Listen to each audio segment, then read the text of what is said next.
Okay, so I closed out the project that I created. This is one that I had made up previously for Dwarka, but then I went back and changed the location and then called the project name New Delhi Simulation. And so you can see here, it's still using Dwarka as a location because that's all we had available, weather only. And these were just some of the data variables that I had in here that I set up. This is the same project that you'll have available in the Dropbox that I'll update shortly. And so I set up this project to just be a simulation of data collected at 2 schools. Again here, this is fictitious data that I just used that I had on hand and then populate it just for demonstration purposes here. So here's the actual tree data now. And so this is what this looks like once it's populated in here. Several ways to, again, you can manually enter here, or you can use what we call the mobile data collection form. And this looks like a lot, but there's mostly just because there's a lot of DBH options for collecting multi-stems.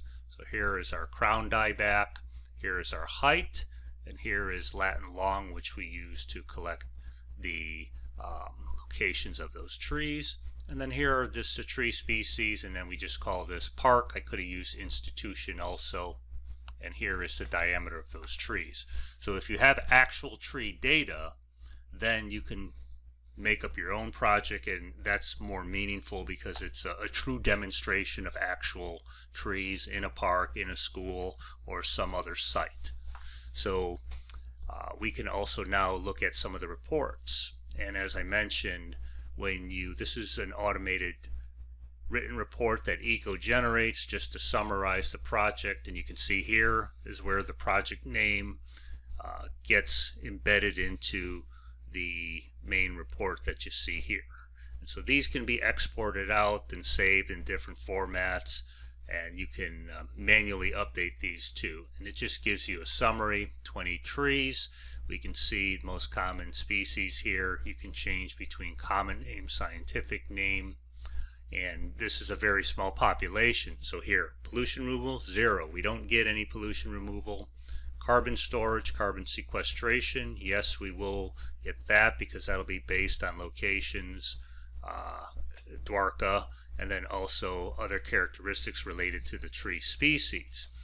And then oxygen, so here's our avoided runoff, which is going to be underestimated. And so we can see if we go to the individual tree reports, you then can see, let's see, your pollution removal, 0. So again, not of value to us because we don't have pollution information.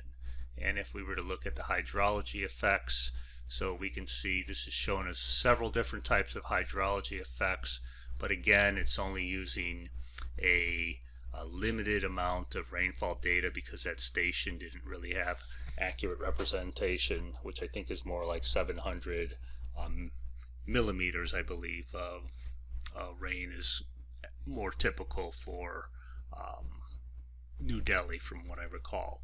So that can be updated, but you still get an enormous amount of all the structural reports. And so this is, to me, of value in understanding the trees, understanding which are the trees that are providing the most leaf surface area, understanding which are the trees that are mature, which are, might be dying out. Are you planting new trees? So these are just different types of reports.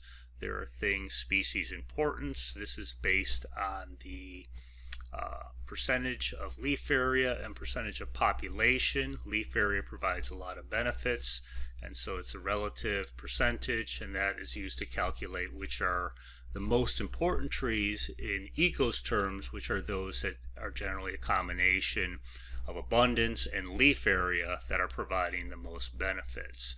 So even though we can't calculate or estimate pollution and estimate accurate rainfall, we still have a lot of information that provides value for us just to understand the structural value of the resource and some limited value in terms of the ecosystem services that trees are providing. So this will just give you something in hand that you can use to then demonstrate to other local folks who might be interested, other NGOs.